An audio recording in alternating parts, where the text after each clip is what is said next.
Muito bom dia a todos, dando sequência ao nosso ciclo de lives Ciência Policial e Debate, uma iniciativa da editora Última Rácio, visando comemorar o reconhecimento oficial das ciências policiais como ramo do conhecimento estudado no Brasil. Hoje teremos a honra de receber o nosso querido amigo Coronel Paulo Roberto Batista de Oliveira, que inclusive já ingressou aqui, que nos brindará com uma excelente palestra sobre o papel da Cruz Vermelha e a participação das forças policiais nas operações de manutenção de paz da ONU. Muito bom dia, Coronel. Bom dia, Luciano. Um prazer aí, agradeço bastante esse convite, né? Tenho seguido bastante aí também as suas apresentações e vamos aí ter um encontro interessante sobre dois momentos muito distintos, né? Um referente ao Comitê Internacional da Cruz Vermelha e um segundo sobre operações de manutenção de paz, né? Sob a égide da Organização das Nações Unidas.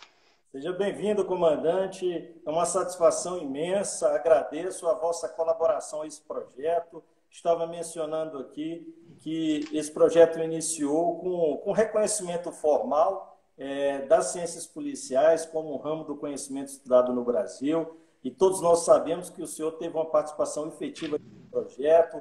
Foi aquele que, quando o chefe do Departamento de Educação e Cultura, hoje, atualmente, a função de reitor, né, do Instituto Superior de Ciências Policiais, disparou a documentação visando efetivamente reconhecer as ciências policiais, credenciar o Instituto Superior de Ciências Policiais, que obviamente culminou com esse reconhecimento formal do MEC. Afinal, o Ministério da Educação não credenciaria uma instituição de ensino superior que leva, né, as ciências policiais no nome, reconhecendo um curso que não houvesse, de fato, uma ciência policial, assim como acontece com as ciências militares.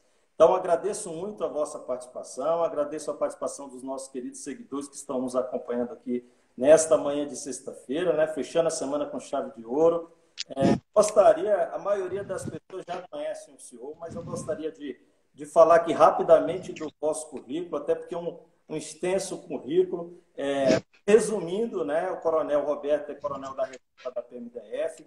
Como eu falei, foi chefe do Departamento de Educação e Cultura, foi corregedor-geral, foi subcomandante-geral da querida Polícia Militar do Distrito Federal, foi também secretário de Segurança Pública, tendo nas suas mãos uma responsabilidade imensa, né, coordenar os Jogos da Copa, né, na sede de Brasília. Também teve uma participação efetiva nos Jogos Olímpicos e atualmente exerce a função de responsável técnico do programa com as forças policiais de segurança na delegação regional do Comitê Internacional para Argentina, Brasil, Chile, Paraguai e Uruguai.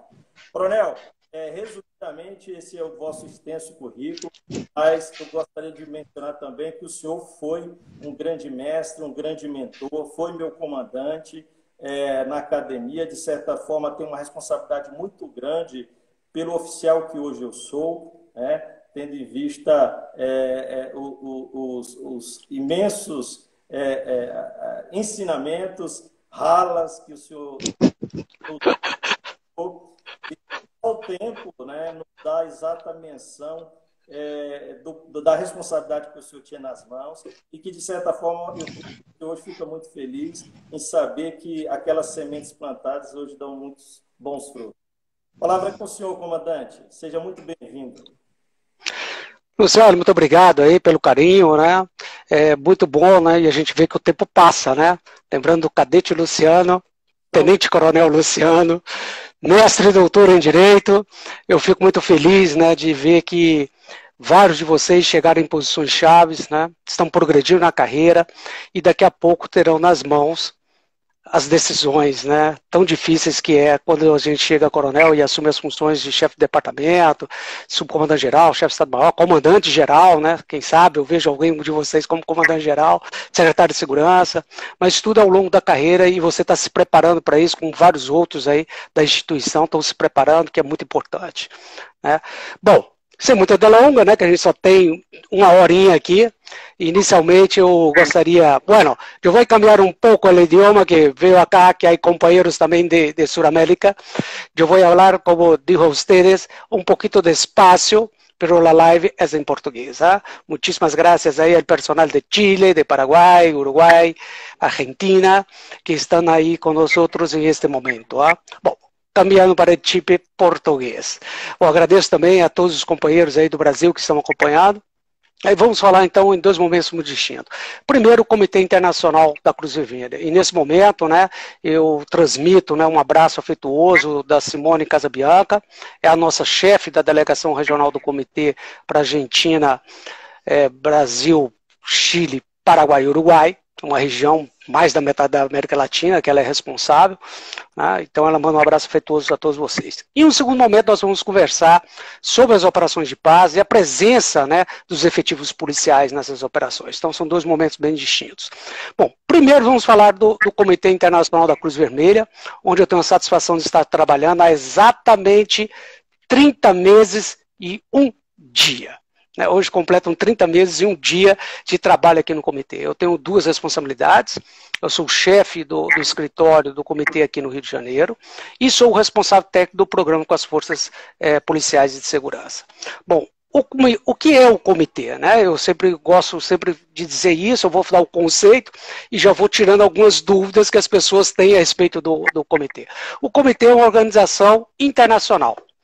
Bom, fazendo contrapasso com a segunda parte, nós não somos do sistema ONU. Então, às vezes, eles pensam que o Comitê Internacional, por ser uma organização internacional, estaríamos com as Nações Unidas. Não, nós temos uma cadeira como observadores, né, na Assembleia Geral. Então, nós não estamos integrando a Organização das Nações Unidas. E, nesse momento, também fazer a distinção, né? A ONU é uma organização supranacional, ou seja, os países que fazem parte da ONU têm cadeiras. Né? Então o Brasil tem cadeira, né? O Brasil indica pessoas. A organização, ou seja, o CICB, é uma organização civil, privada, que você ingressa mediante um processo seletivo próprio. Então essas são as duas, a primeira diferença de nós, né, como uma organização internacional. E nós somos uma organização humanitária. E temos três pilares que nos é muito caro, né? A imparcialidade, né, como organização, ou seja, nós levamos a ajuda humanitária às pessoas que mais precisam, sem olhar de que lado elas estão. Somos neutros, que também não nos interessa por que existiu aquele conflito. E somos independentes, porque nós manejamos os nossos recursos de acordo com as necessidades das pessoas. Né? Então, a nossa missão é proteger a vida e a dignidade das vítimas em conflitos armados. Outro detalhe também, né, conceitual. Conflito armado tem dois tipos. O conflito armado internacional, ou seja, entre países, e o conflito armado interno, não internacional, ou seja, problemas internos dos países. Né? Então, temos esses dois momentos a gente entender em termos de conflitos armados. E atuamos em outras situações de violência.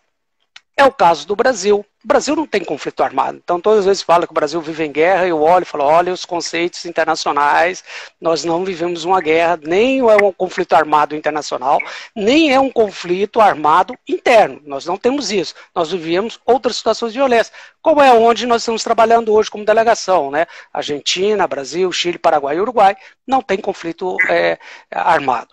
E com a finalidade, prestar assistência. Esse é o grande mote, né, da organização. Mas nós fazemos parte de um movimento também, né? Isso também é bom a gente esclarecer. Nós fazemos parte do movimento internacional da Cruz Vermelha e do Crescente Vermelho.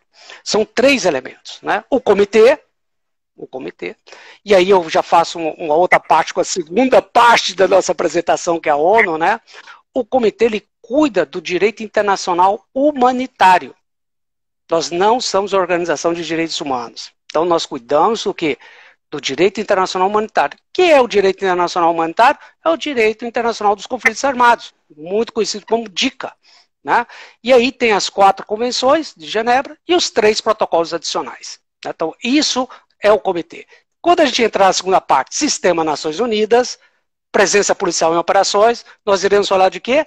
Direito internacional dos direitos humanos. Então, quando você falar de direitos humanos, Lembra, no sistema internacional, ONU. Falou de direito internacional de conflitos armados, CICV. Outra distinção, né? Então temos o comitê, o segundo elemento é a federação e o terceiro é a sociedade nacional. Bom, vou falar da sociedade nacional também, né, que às vezes nos confunde. A sociedade nacional da Cruz Vermelha, ela é única em cada país. Então nós temos a Cruz Vermelha brasileira, a Cruz Vermelha chilena, a Cruz Vermelha paraguaia, Uruguai.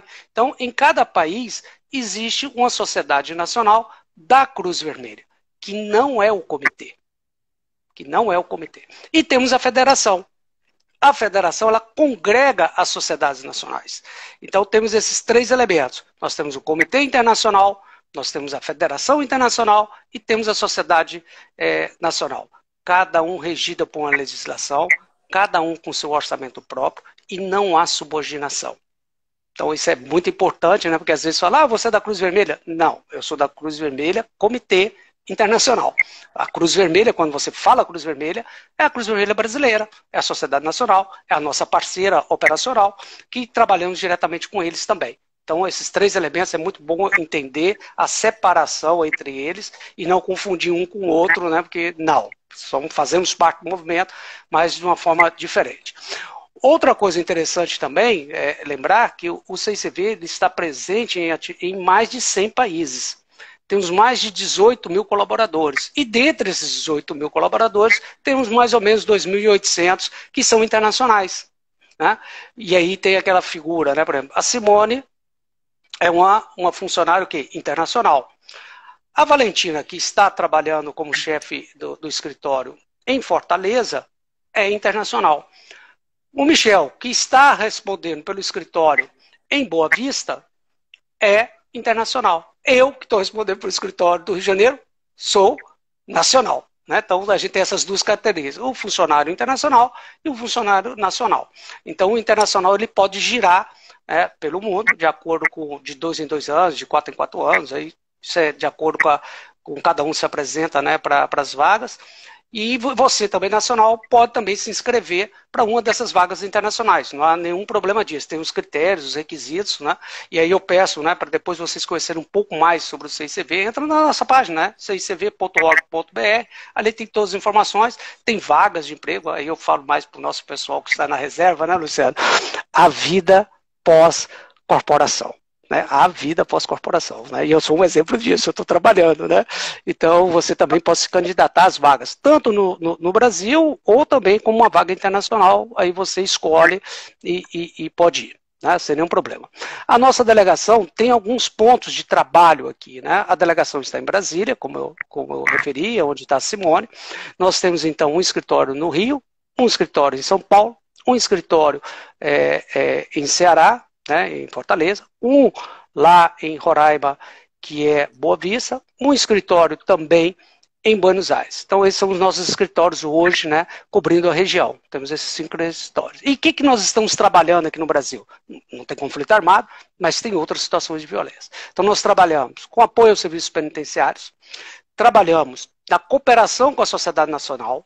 Lembre-se, a sociedade nacional tem uma vinculação muito própria, principalmente em questões de desastres, né? Eu sempre cito um exemplo, né, que é interessante a gente conhecer o movimento. Há pouco tempo atrás, nós tivemos há um ano e pouco atrás, tivemos um problema de vulcão na Guatemala, e a Cruz Vermelha da Guatemala não tinha capacidade operacional para responder a um desastre daquele tamanho. Então acionou-se a federação e a federação acionou o quê? As sociedades nacionais. Aí foi a Cruz Vermelha brasileira, foi a chilena, foi a Paraguai, todo mundo foi para lá para poder apoiar a sociedade nacional. Nós tivemos vários outros casos aí que atuam muito bem a sociedade nacional, né? Nós apoiamos os migrantes e pessoas deslocadas, e aí uma das características mais fortes do nosso escritório em Roraima é exatamente a questão dos migrantes venezuelanos, né? Aí o Michel tem feito um trabalho, um esforço enorme, né, para poder trazer um pouco de conforto a essas pessoas que estão chegando ao nosso país, né? E aos deslocamentos também internos. Nós trabalhamos aí diretamente comigo, né, e com a Virgínia, que é a chefe do programa, e o Francisco Issa e a Josi, que também integram o departamento, trabalhando junto às forças policiais de segurança e forças armadas. Bom, No meu caso, eu só trabalho com as forças policiais de segurança. Quem cuida das Forças Armadas é o é o Gabriel Valadares, né? Então, o contato com as Forças Armadas é com o Gabriel. Nós promovemos, então, o direito internacional humanitário, que isso é muito importante para nós. Acompanhamos as pessoas, né? Acompanhamos os familiares de pessoas desaparecidas. O Fórum Brasileiro mesmo surgiu agora, deu os últimos dados, né? Mais de 70 mil pessoas desaparecidas no Brasil, imagina. 70 mil pessoas que se desaparecem. Então, o CICV tem uma área que trabalha muito com isso daí. A chefe dessa área é a Rita, né? Que é funcionária internacional, que é a Rita, que é a chefe da proteção, né? E toda uma equipe que trabalha com ela, né? Cuidando disso. E atua também, né? Para reforçar o respeito, a valorização e os cuidados com os profissionais de serviços essenciais. Nós temos um programa muito, muito interessante, que é o Acesso Mais Seguro, né? Para serviços públicos essenciais. A chefe desse programa é a Lívia e a Karen. As duas trabalham muito com isso, com trazer um pouco de segurança para aqueles que estão trabalhando em escolas, trabalhando em postos de saúde, né, para manter esses serviços públicos essenciais funcionando, normalmente em áreas que têm um nível de violência maior. Então tem todo um trabalho com eles, né, para garantir que isso funcione, que as pessoas trabalhem de forma segura, né? Então estamos trabalhando nisso aí também, né? E eu ainda então gostaria de falar com vocês, né, mais especificamente agora do CICV, mais da área que é o programa com forças policiais, né? Bom, nós temos hoje acordos de cooperação. Lembra, o CICV, né, o comitê, ele trabalha no país primeiro com um acordo de sede, ou seja, a sede, o comitê só pode trabalhar no país se há um acordo de sede com o governo. Então, nós temos um acordo de sede com o governo, é uma representação diplomática, por isso que a gente não pode ser chamado de ONG, né? Que a ONG tem status diplomático, né? Então, às vezes as pessoas, vocês são ONG? Não, não somos nada disso. Então, tem uma representação, considerada pelo Itamaraty como uma representação diplomática, exatamente porque nós somos os guardiões das 4 convenções de Genebra e os 3 protocolos adicionais. Então, trabalhamos com isso, e a partir daí a gente começa a fazer acordos. Quando eu chego ao comitê, a gente percebeu que tínhamos já acordos com as forças policiais, com carabineiros de Chile e com a Polícia Nacional do Paraguai. E estávamos trabalhando com eles e conversando com a Virgínia, conversando com a Simone, né, que estava chegando. Eu falei, a gente podia voltar a trabalhar com as forças policiais no Brasil, né, no Brasil. Então a gente voltou agora a trabalhar, já tinha trabalhado antes em 2000, né, com os cursos de formação de instrutores de direitos humanos. Acho que vocês lembram disso. Foi uma série de cursos realizados com todas as polícias brasileiras, em todos os estados. Então a gente retomou esses cursos, né? E para que isso? Para incorporar novamente as normas internacionais de direitos humanos. Se você pensar, há pouco tempo atrás, esses que se formaram em 2000, chegaram às funções de comandante-geral, que era o comandante-geral do Ceará, comandante-geral hoje da Polícia de São Paulo, do Amazonas, ou seja, o cara que fez o curso como tenente chegou a coronel, ou seja, tínhamos que voltar a formar também a base, né, da polícia, principalmente tenentes e capitães, né, no desenvolvimento, né, e no entendimento dessas normas internacionais de direitos humanos e o uso da força, né, como documentos institucionais, né, nas áreas de educação, doutrina, treinamento e mecanismos internos de controle. Então, esses são os 4 pontos que hoje o programa está trabalhando. Pois não, Luciano? Não, inclusive é interessante, comandante. Inclusive, eu fiz uso na minha tese de doutorado de muitos desses manuais, desses documentos que foram produzidos, que são produzidos no mundo inteiro da Cruz Vermelha e direcionados justamente à questão das forças policiais, como o uso, né, progressivo da força. Coronel, 2 questões. Uma, eu queria verificar com o senhor nessa primeira parte, antes que a gente passe para a segunda, embora o senhor não tenha terminado ainda, é a questão do financiamento, né? Porque a gente percebe que, de fato, as ações são muitas, diversificadas, há um custo para isso, e já que os senhores não são efetivamente uma organização não governamental, fica a dúvida dessa questão da manutenção de toda essa máquina, né?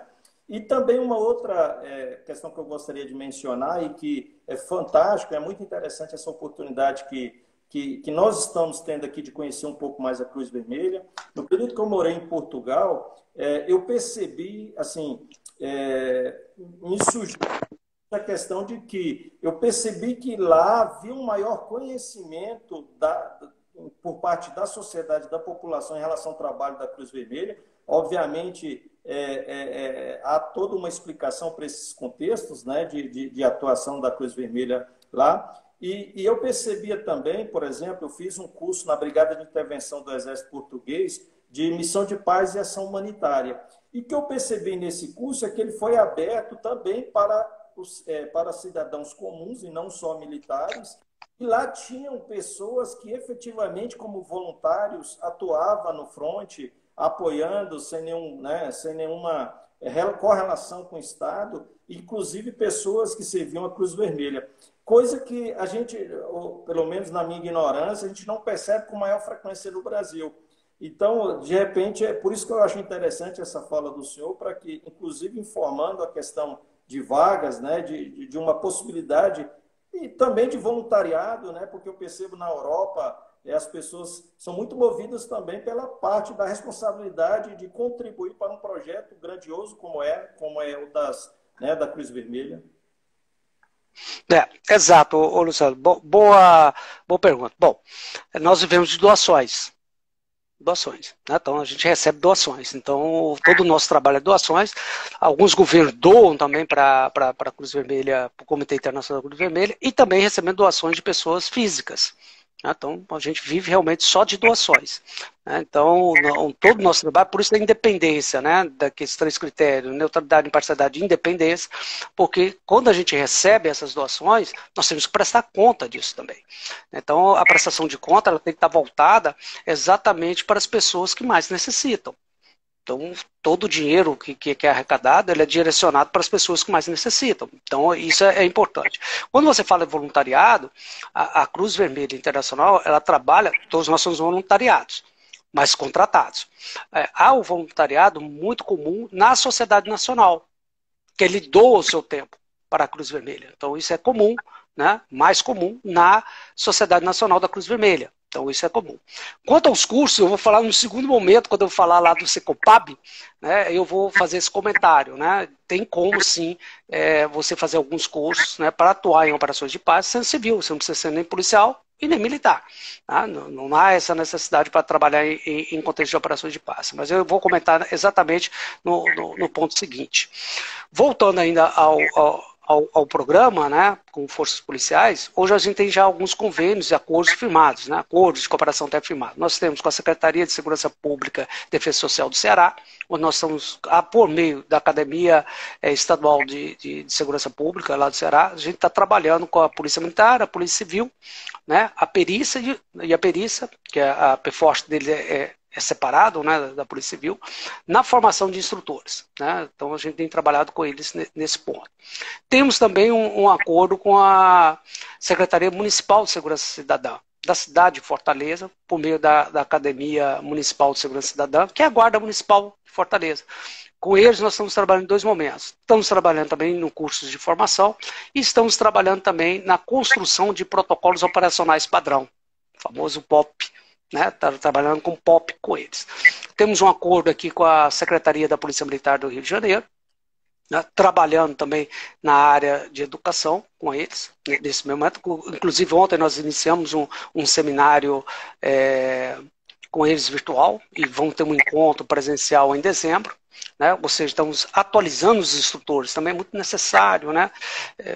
Então você tem que atualizar eles, né? E num segundo momento, quem sabe, começar também a trabalhar a questão da revisão de protocolos. E temos ainda, já na fase final, né, a gente está discutindo a assinatura de um acordo com a Secretaria de Polícia Civil aqui do Rio de Janeiro.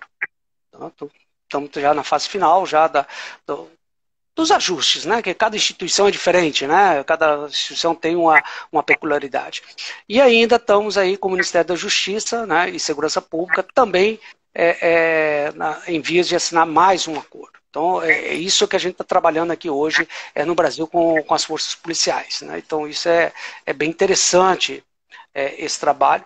E tenho dito, né, sempre, né, por isso que eu falei que nós não somos uma organização de direitos humanos, nós somos uma organização de princípios humanitários e que atua em conflitos armados e situações de violência. Essas outras situações de violência, que é o contexto brasileiro e boa parte da América do Sul, a gente tem uma preocupação de trazer segurança jurídica da atuação policial.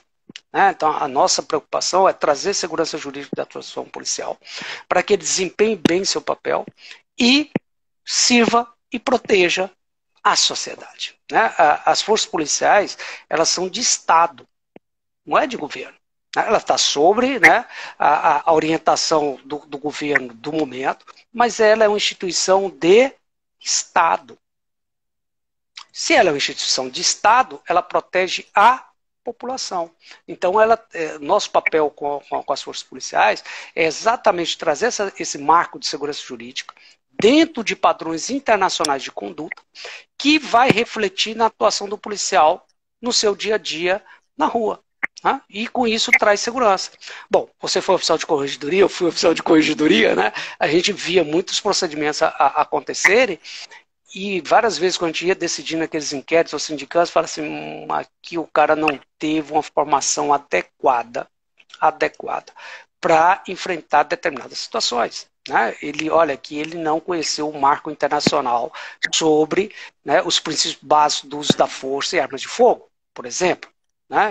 Ou um código de conduta, que a gente tem um código de conduta para as forças policiais em nível internacional, então a gente percebia que ali havia um problema. Eu sempre gosto de falar muito do TTP, a técnica, aí entra o DEC, o Departamento de Educação, aí estamos falando de técnica, temos o outro T, que é a tática, ou seja, você hoje, policial que está me ouvindo, entrou na viatura 4. Você estabeleceu o que faz o 01, o 02, o 03 e o 04? Você treinou a abordagem ou desembarque da viatura? Quem faz a segurança retaguarda? Como é que é o giro? O triângulo de segurança? Você treinou sacar, colocar a arma em posição sul? Pronto baixo, pronto alto? Isso é tática, cara, Então, é outro momento que a gente chama atenção. E o P é o procedimento. É o protocolo. Uma coisa que eu tenho comentado bastante, que o procedimento é o passo a passo. E ele tem que ser público. Exato. Essa foi uma discussão que nós tivemos longamente já. E eu falo, olha, o procedimento, você pode publicar no Diário Oficial. Não tem problema nenhum. Não tem nenhuma técnica no procedimento. Não tem nenhum, até digo, você vai fazer um ponto de demonstração, um ponto base. Tem que ter um procedimento. A viatura chega, ela estaciona, onde ela estaciona, vai ficar com o giroflex, rotorite ligado ou não vai, ele vai comunicar central ou não vai, ele vai desembarcar, qual é o posicionamento dele na rua, ele vai fazer a faixa de trânsito, não vai? Isso é procedimento. Então eu sempre falo, olha, vamos olhar a técnica, a tática e o procedimento. Hoje nós temos trabalhado... Controle e responsabilização, inclusive. Controle, responsabilização. Se a gente pensa nos princípios, legalidade, proporcionalidade, a responsabilização, quando você olha para isso e vê que o chefe, e aí eu digo, pode ser qualquer um, pode ser o soldado mais antigo ao coronel, tem uma responsabilização. E a gente sempre falava lá na coisa, cuidado com o que você faz, porque tem os 3 campos, o administrativo, nós temos o campo penal e temos a recomposição do erário. Lembre-se que na recomposição do erário o nosso Estado não é viúva. Ele vai pagar a indenização, mas vai fazer uma ação regressiva contra você para que você pague em suaves e longas prestações até 30% do seu salário, mas você vai ter que pagar essa indenização por uma ação equivocada. E isso reflete, Luciano, não só na instituição, mas responde também o Estado brasileiro. Vamos olhar aqui no sistema regional. Nós temos aqui a Corte Interamericana de Direitos Humanos, que está em São José de Costa Rica, e pode chegar até lá. Ou seja, o Estado brasileiro pode ser responsabilizado por uma ação policial na Ceilândia. Pode. Então, esse cuidado que a gente tem que ter o tempo todo. E na fala do senhor, comandante, quando eu me referi, a gente tem aqui alguns colegas, o Luiz Cláudio, o Fábio Pereira Margarido, que foram alunos do senhor, foram mentorados pelo senhor, e a gente sempre observa e relembra muito bem da vossa fala, sempre nesse sentido. E é importante hoje eu também estou na corregedoria e sempre, como eu gosto de lembrar nas nossas lives, né, estamos aqui, eu não falo e nem o senhor fala em nome da PMDF, né, nós falamos como pesquisadores Sim. E é importante, nossa fala não reflete essencialmente a fala da PMDF. Mas é importante mencionar justamente esse olhar que o senhor tinha, esse olhar que hoje se tem também, no sentido de verificar onde o policial está falhando e justamente tentar instruí-lo para que ele não erre novamente ou para que os outros também não errem. E esses protocolos que o senhor menciona e a questão que a gente percebe, inclusive eu tive a oportunidade de manejar os documentos saídos da Cruz Vermelha em relação à questão do uso progressivo, o uso da força, né? E como eles são interessantes no sentido de manter informados os agentes e as forças de segurança pública no sentido do melhor e da melhor forma e melhor modo de agir em relação a determinada circunstância, que é o que falta muito, né? Por exemplo, quando a gente tem uma situação fática, em que a gente tem que analisar se o policial ele errou ou ele acertou, assim como o magistrado, né, o Ministério Público, quando vai acusar, quando há um rito, uma procedimentalização da corporação, se você comprova que o policial agiu de acordo com aquele rito, fica muito mais fácil até dele se defender. Agora, o grande problema é a ausência de ritos e manuais, dos POPs, né, comandante? POP. Bom, quantas vezes a gente recebia aí documentos vindo tanto da doutora Ivatone, hoje desembargadora, né? Você está ficando velho, hein, Luciano? Você está ficando velho. Hoje desembargadora Ivatone, ou do Nísio, né? Ou do Nísio, né? Perguntando qual é o procedimento da polícia frente à situação tal. Qual é o procedimento da polícia? Como a polícia estabeleceu esse tipo de ação?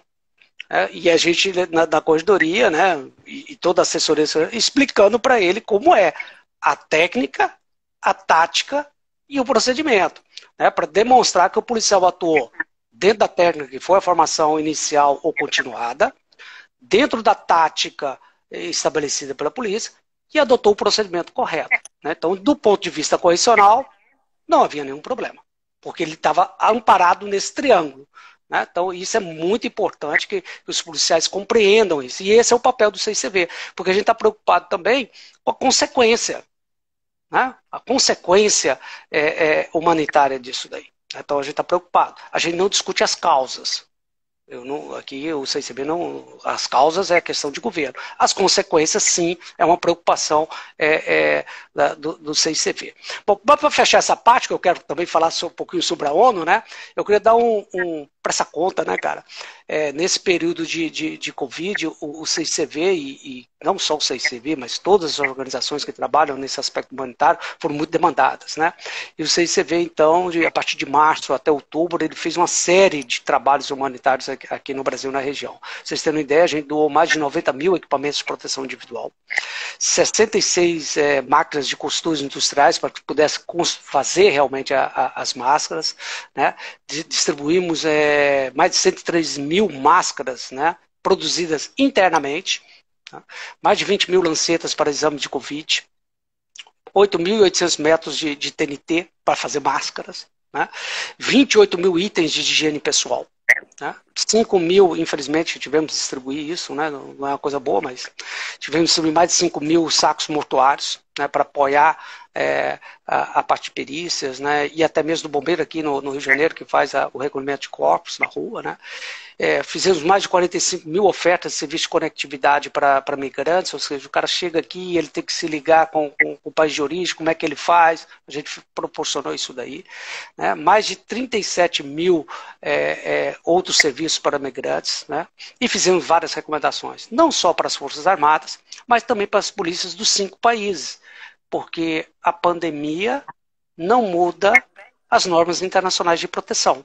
Então, fizemos aí várias recomendações às Forças Armadas que estavam atuando realmente em suporte às operações, né, das polícias. Isso é muito interessante, né, porque às vezes a gente fica pensando aqui no Brasil, o Brasil não teve essa característica, as Forças Armadas aqui no Brasil teve muito mais um apoio logístico, né, um apoio logístico, mas em outros países da região ela foi para a rua também, né, entre aspas, no Angelió, em suporte às forças policiais.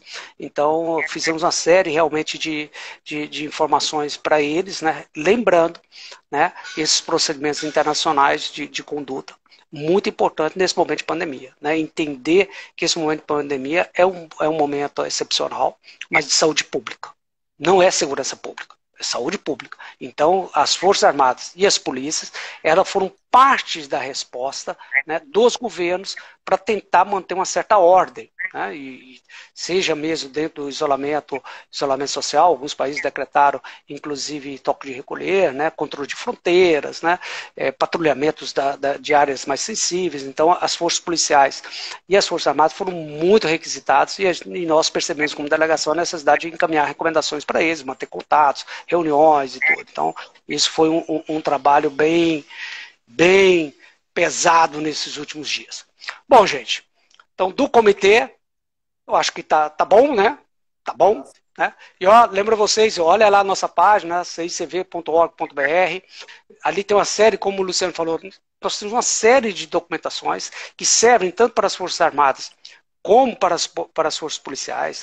Temos manuais, recomendações, legislação. Então, a entrada ali, pode procurar, você vai encontrar tudo em português, né? Porque se você entrar só icrc.org, aí você vai encontrar no inglês e no espanhol, no francês, no árabe, mas no português ainda não temos. Mas na nossa delegação temos uma plataforma própria, então pode entrar lá, você vai encontrar aí essas informações, principalmente o manual, né, Servir e Proteger, 468 páginas, mas é bom você dar uma olhadinha no manual, ele traz muitas informações bacanas, né? Essas duas normativas são muito importantes, né? O Código de Conduta e os princípios básicos do uso da força e armas de fogo estão lá na íntegra, tem comentários, então entra lá, cicv.org.br, e tem as propostas de emprego também. Quem quiser trabalhar para o CICV, eu digo para vocês assim, que trabalhar no CICV tem sido, nesses 30 meses em um dia, cada dia eu aprendo uma coisa diferente, sabe, Luciano? Eu acho que você fala, não, você já passou em tantas funções, foi secretário e tal. Não. Vem para cá, cara, que você vai descobrir uma outra maneira de que você pode ajudar as pessoas, né? Então, recomendo, de vez em quando, dá uma olhada lá. Dá uma olhada, tem tanto para policiais como para civis, várias carreiras diferentes, né? Para o cara que é do direito, que pode trabalhar no juro, o cara que é das ciências sociais e pode trabalhar também na área de proteção, que é cuidar realmente de pessoas, de familiares de pessoas desaparecidas, cuidar, fazer recomendações ao sistema penitenciário, trabalhar no estabelecimento de laços familiares, ou seja, há uma enorme gama de atividades que você pode se encontrar em uma delas, né? E vir, então, trabalhar, né, nessas ações humanitárias, que é fantástico. Eu recomendo mesmo a todos, a equipe aqui do Brasil é fantástica, a equipe do comitê no mundo é fantástica, e eu realmente recomendo vocês virem. Fechamos então o comitê? Vamos passar agora à segunda parte, que são as operações de paz. Né? E aí, como eu já fiz a distinção, CICV, onde eu estou hoje, e Sistema ONU, CICV, Direito Internacional Humanitário, ajuda humanitária, Sistema ONU, normas internacionais de direitos humanos, operações de paz. Separados, né? Bem separados. Bom, eu gostaria de falar sobre as operações em dois momentos, sabe, Luciano? Porque mudou muito, né? Eu, como jovem tenente e mais jovem ainda capitão, quando eu estive na minha missão de paz em El Salvador, né? Tive a oportunidade de frequentar ali na América Central, não só El Salvador, como a Guatemala e o conflito zapatista em Chiapas, no México. Né? Depois também como assessor especial na Colômbia, né, para o processo de paz.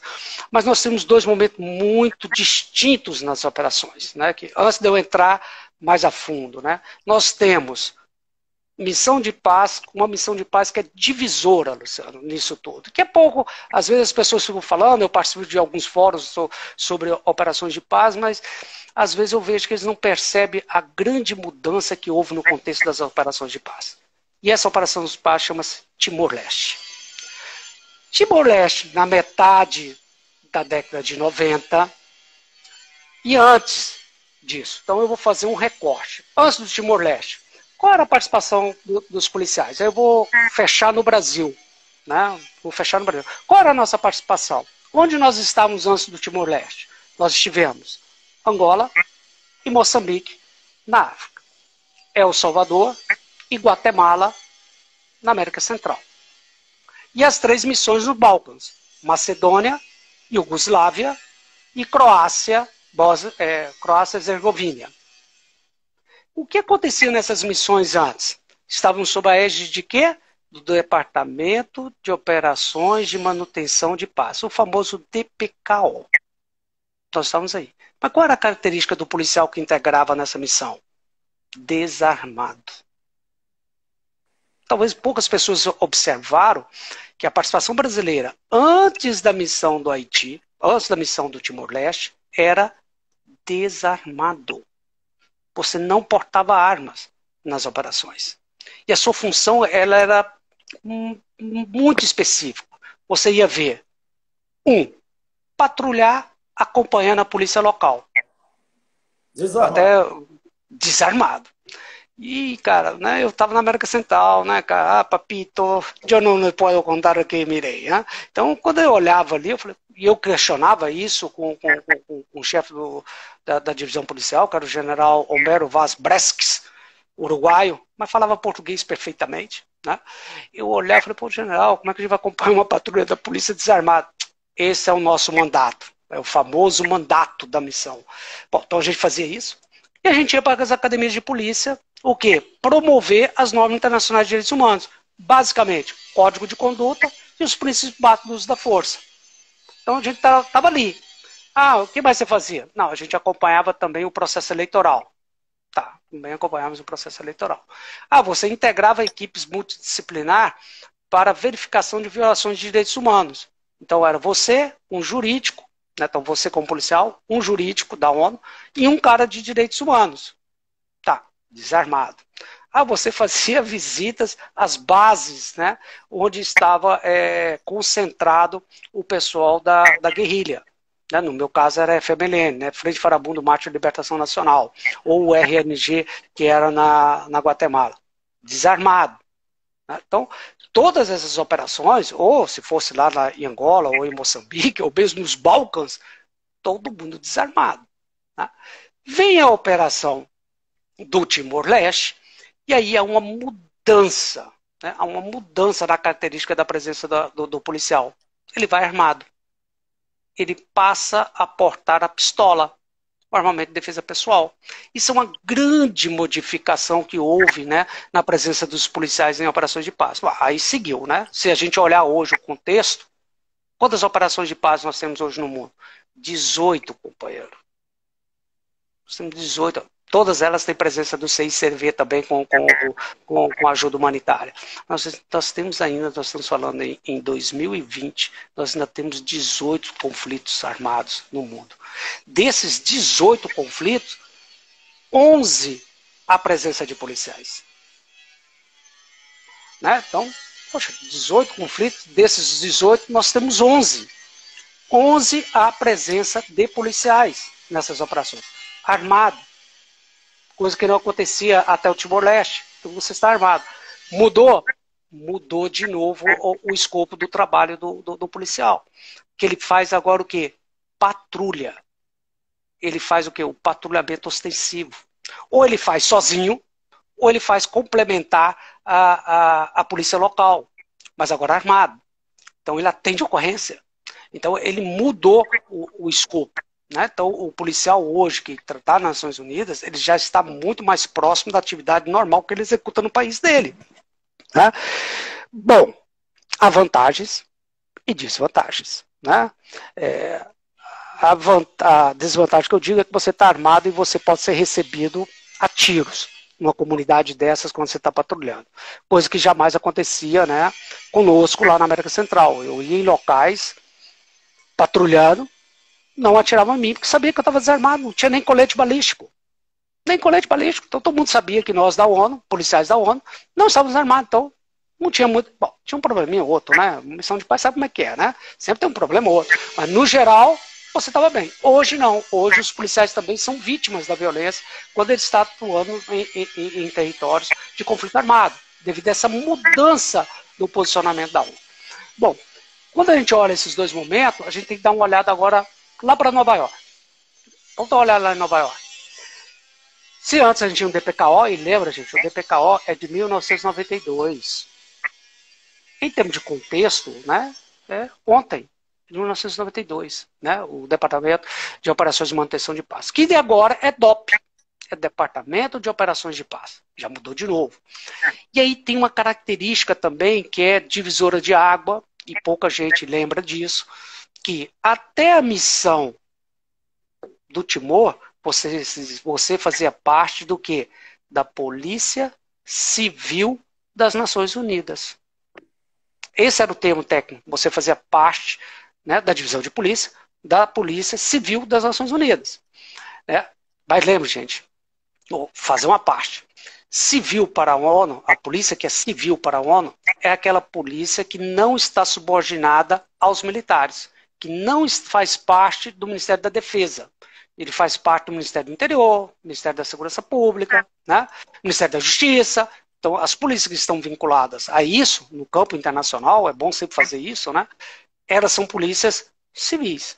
As polícias que estão vinculadas ao Ministério da Defesa são polícias o quê? Militares. Então, quando falam da gente, né? A Polícia Militar do Brasil, não sei o quê, e o cara acha, porque tem o nome militar, né? Que você faz parte da defesa. Eu falei, não, nós somos segurança pública. Ah, não, então vocês são civis. Sim, nós somos civis, né, desse conceito internacional. Mas aí, houve essa mudança. Quando surge, então, a missão do Timor, houve uma pressão muito grande das forças policiais que estavam no contexto de operações, que tem uma estrutura militar, né?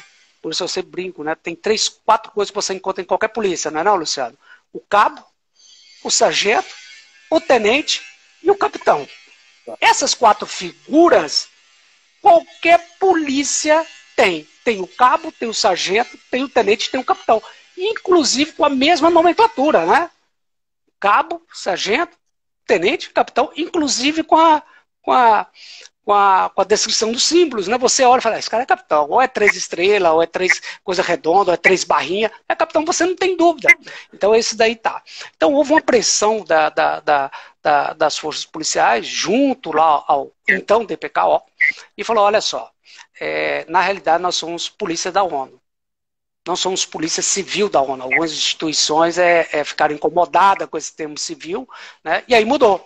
Então hoje não chama mais Polícia Civil das Nações Unidas, e sim Polícia das Nações Unidas. Então é outra mudança de conceito que surge com a bendita operação no Timor-Leste. Então é interessante fazer isso.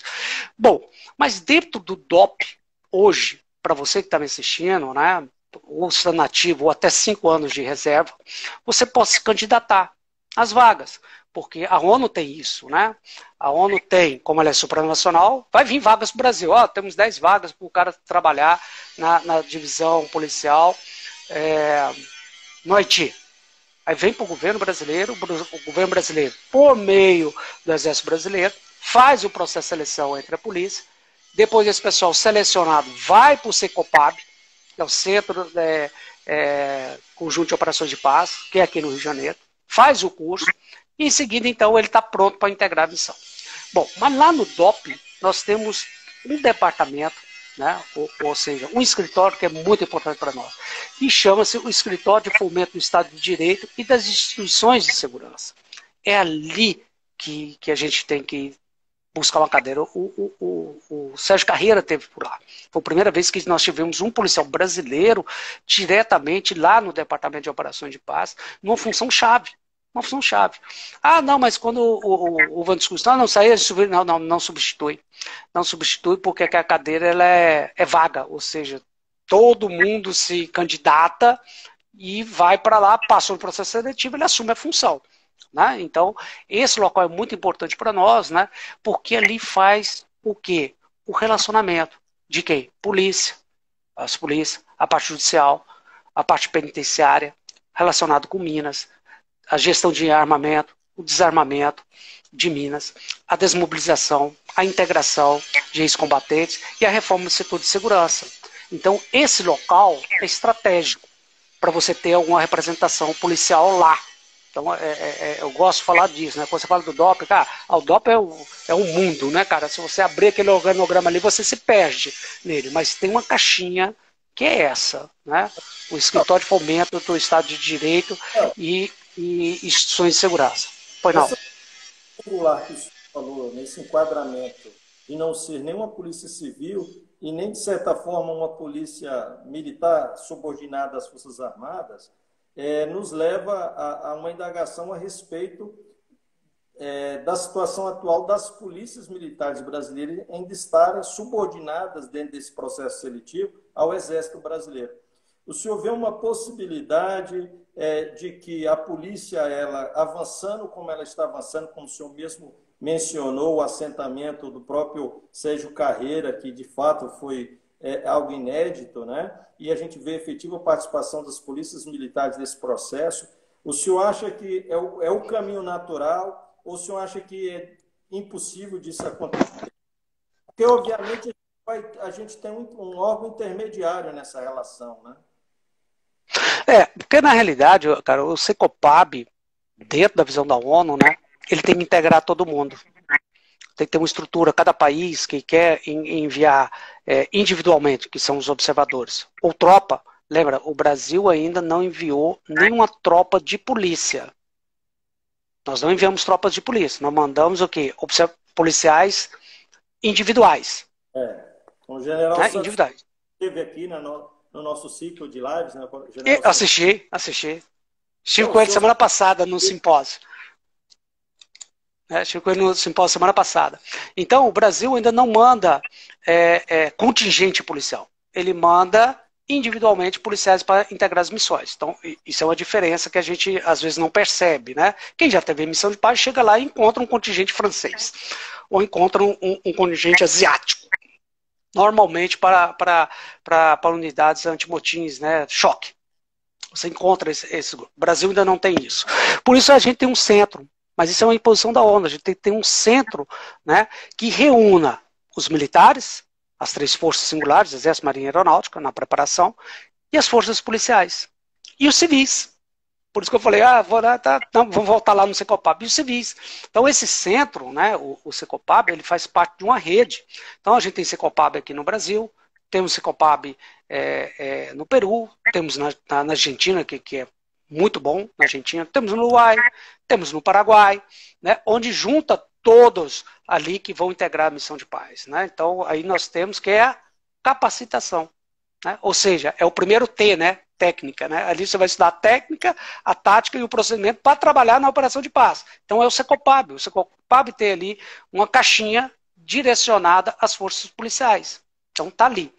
Bom, mas antes de chegar ao Secopab, tem o processo seletivo.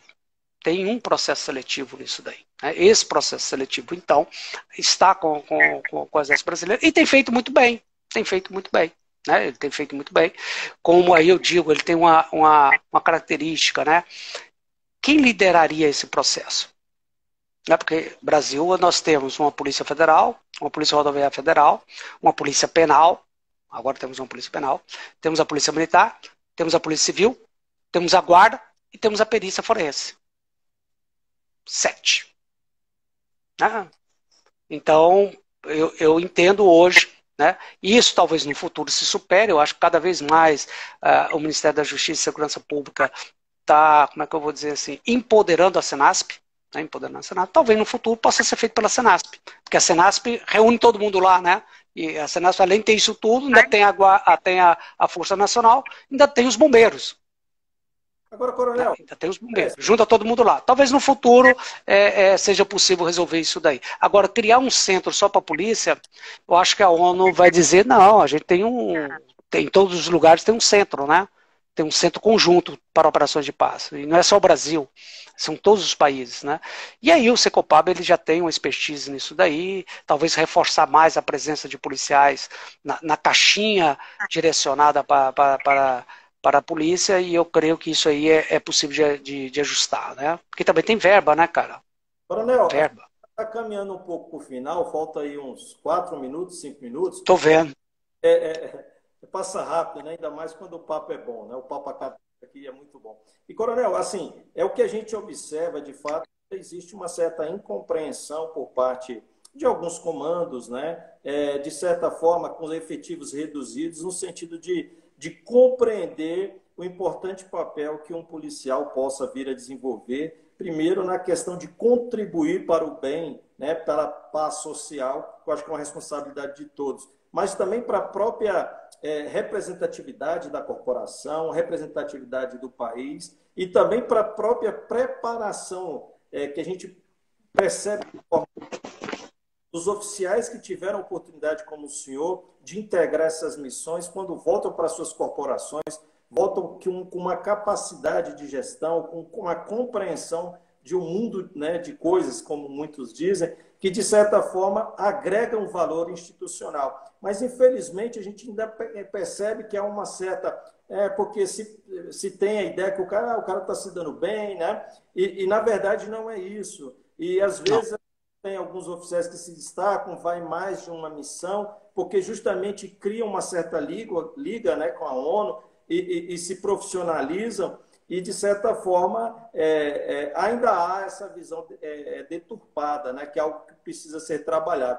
Então, comandante, nesses minutos finais, eu gostaria que o senhor comentasse de forma rápida essa questão que eu mencionei e também se despedisse do nosso público, afinal, quando dá 1 hora, o Instagram ele é radical. Corta!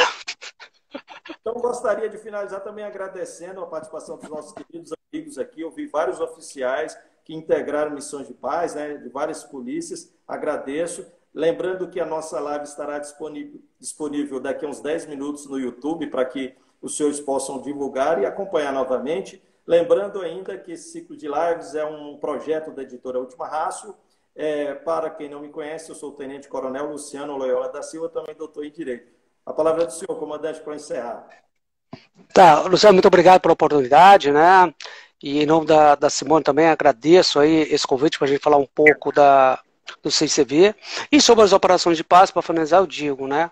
É uma experiência fundamental para você, né, que está na carreira, né? Você compreender realmente e ter contato com outras instituições. Então isso é muito importante para a sua formação profissional. É o primeiro T, né? É o T da técnica, que você vai aprender novas técnicas, é o P é o outro T, que são das táticas, e o P do procedimento. Então isso vai te complementar e vai te dar uma visão de mundo que você não conseguiria se você não integrar uma organização internacional, né? Então, seja o CICV, seja o sistema ONU, quando você integra, você passa a compreender mais esse mundo que a gente vive, né? As relações que existem nisso daí. Então, a instituição só tem a ganhar quando um policial ingressa nas operações de paz, só tem a ganhar quando ele vem a trabalhar no CICV como um consultor, né? O CICV contrata consultores também. Isso só vem engrandecer profissionalmente e posicionar a instituições dentro do contexto, não só nacional como internacional. Eu creio que isso tem que ser sempre levado em consideração. E muito obrigado mais uma vez. Obrigado, comandante. Satisfação imensa. Um forte abraço. Continue na missão, comandante. Tamo aí. Vejam a nossa rede, cicv.org.br. Então, comandante, forte abraço. Um abraço, tudo de bom.